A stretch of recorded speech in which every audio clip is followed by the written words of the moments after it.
Hi, my name's Darren and we're going to talk to you today about mobility scooters, right from a small boot scooter up to a road scooter.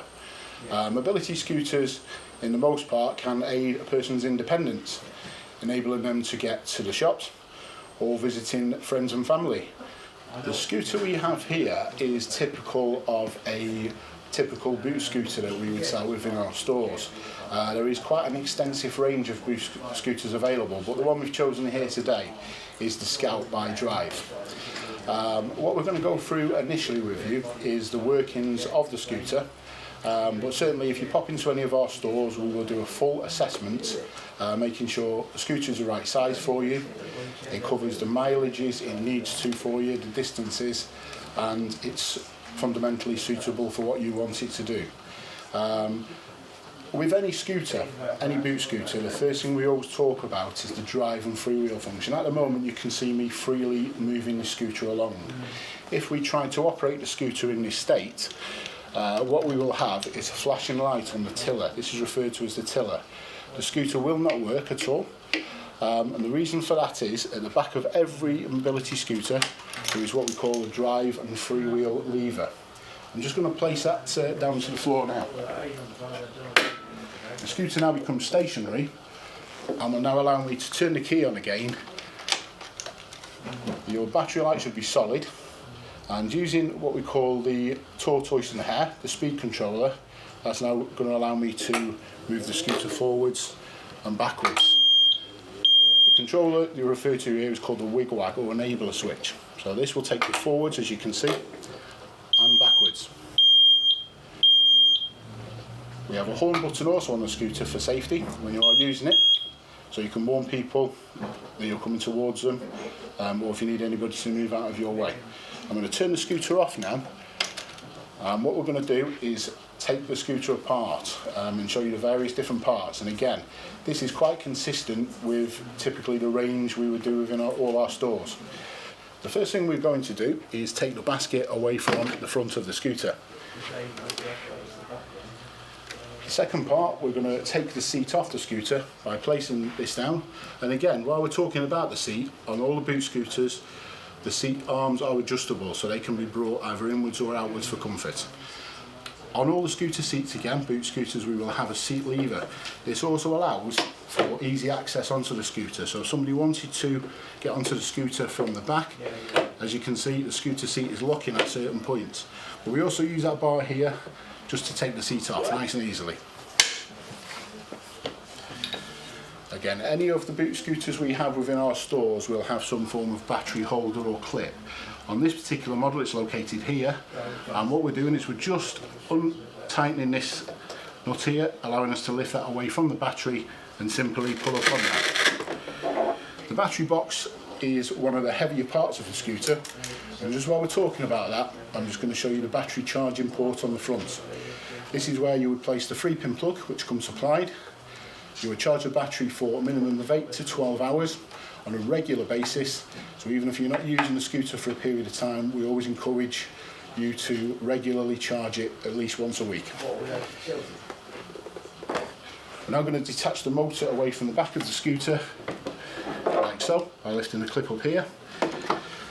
And the final part, using what we refer to as the tiller knuckle, is just loosen that ever so slightly, enabling you to drop the arm down to the floor.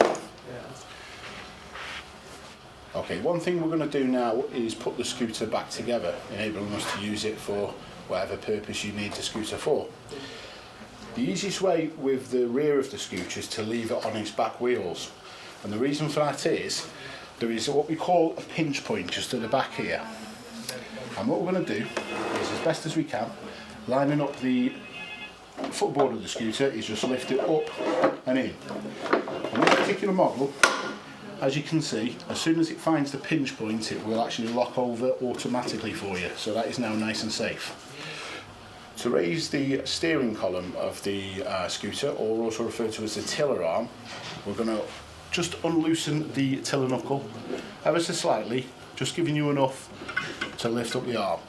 This is obviously totally adjustable to suit each and every person's specification. Remember to tighten the tiller knuckle back up And as it is just finding the teeth on the knuckle head, that will leave the scooter steering feeling nice and tight for you. We're going to place the battery back onto the scooter, and you will actually feel it as you're dropping the battery on most mobility scooters. You will feel it connecting with the contacts. We're then now placing the lock back over the battery and giving the nut a tighten, so when you're going over any bumpy terrain, the scooter isn't going to cut out on you. The battery's nice and secure. We're going to take hold of the seat and simply line that up over the seat post, and again you will find using that adjustment bar, it will automatically lock into place, enabling you to use your new mobility scooter again. And the last part is by placing the basket just onto the front of the seat post. We're now going to talk to you about the control panel of the Drive Scout scooter. This particular model we have incorporates what they call a Delta handlebar. The Delta handlebar is a bar, as you can see, that you can rest your hands onto and use the scooter quite comfortably. So this is particularly useful for a user who may have arthritic condition in their hands. On the main control panel here, we have what we refer to as the battery gauge. As you can see now, the battery gauge is flashing at the moment, and that is because the scooter is in freewheel. If I pop the lever down at the back of the scooter and turn the key back on, we now have a solid green light. This will enable the user to use the scooter freely. On the top of the control panel here is a horn button, so again that is for user safety and other users on the pavement. And the speed controller is what we call tortoise and hare.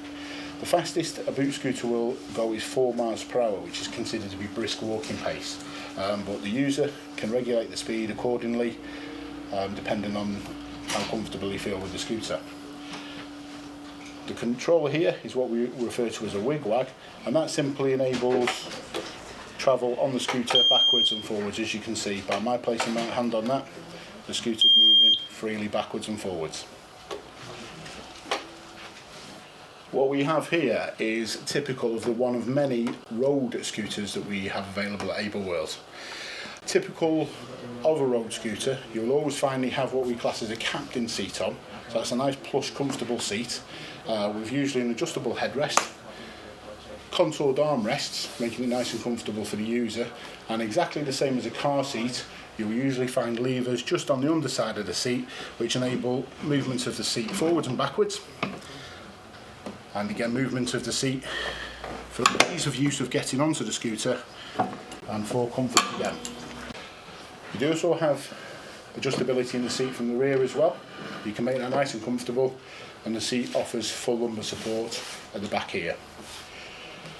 Typical of most of our scooters we have both boot and road. This model also incorporates what we call the Delta handlebar, and it's got a nice foam padded collar, which is nice and comfortable if you're using that out and about. On this model here, you can now see this has left and right wing mirrors, consistent with a road use vehicle. What we have here on the tiller arm of the scooter is the tiller adjustment bar. This can be used by lifting this up here and pulling the controls towards you to suit the user's requirements. On the tiller head as well, we also have indicators. I'm just going to turn the key on now,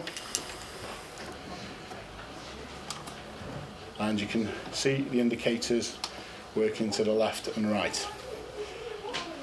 This particular model also incorporates a full lighting kit, front and rear, and on this model we have LED lights which make it more economical on the battery and give slightly more lastability on the bulb. The horn button on the scooter warns any user that you are coming towards them, and also consistent with any road use vehicle we have the hazard lights which can be engaged off the tiller head as well. Most importantly, you will always find the safe speed button, sometimes pictured as a tortoise, sometimes we'll say high and low. And what that basically means is when you come off the road onto the pavement, you must always engage that button. On this model I'm just pressing a button in here, and that takes it from an 8 mile per hour scooter for use on the road down to 4 miles per hour, exactly the same as any of our other scooters in the Ableworld range. On any roadworthy scooter as well, you will always find an emergency brake. This brake is only for absolute emergencies. Ordinarily, the scooter again is typically powered by the wigwag controller, which takes it forwards and backwards. And again, it's worth mentioning on this model and many of the models we have available at Ableworld, this is ergonomically designed, so you can use it not only with your fingers, but also your thumb as well. So again, for somebody who may have arthritic hands or a hand complaint, that can become quite useful. One thing we do always pride ourselves on at Ableworld is the quality control we go into when selling a mobility scooter to a user, whether it be a pavement scooter or a road scooter. So we always encourage and implore people to call into one of our many stores across the country, where we will go through a full in-depth demonstration and assessment to make sure the scooter we are selling you is correct and proper.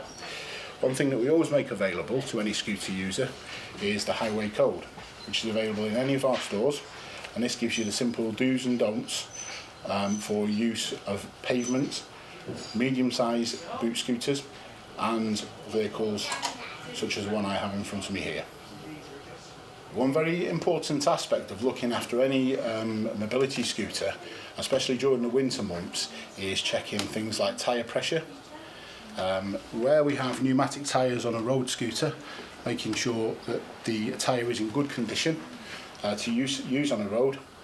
On a boot scooter generally, most of the models will have a solid rubber tyre. So the beauty of that is you're not going to be at risk of getting punctures. We do at Ableworld obviously offer an extensive service, and at any point the vehicles can be brought in to be serviced by one of our qualified engineers. Also the batteries, making sure that the batteries are regularly charged, even if the scooter is not being used for a period of time. Making sure that we charge the batteries for at least 8 to 12 hours on any of the models, and we're charging them regularly as well. You'll find on most road scooters that the battery charging point is somewhere around the tiller head or on the actual tiller arm itself. On any pavement boot scooter, the battery charging port will always be on the battery box, allowing for ease of use for taking the battery off and charging it away from the scooter if you should so desire. We also have a range of accessories available in all of our stores, which cover rain mats, scooter canopies and covers to keep the scooter in nice tip-top condition whilst you're not using it.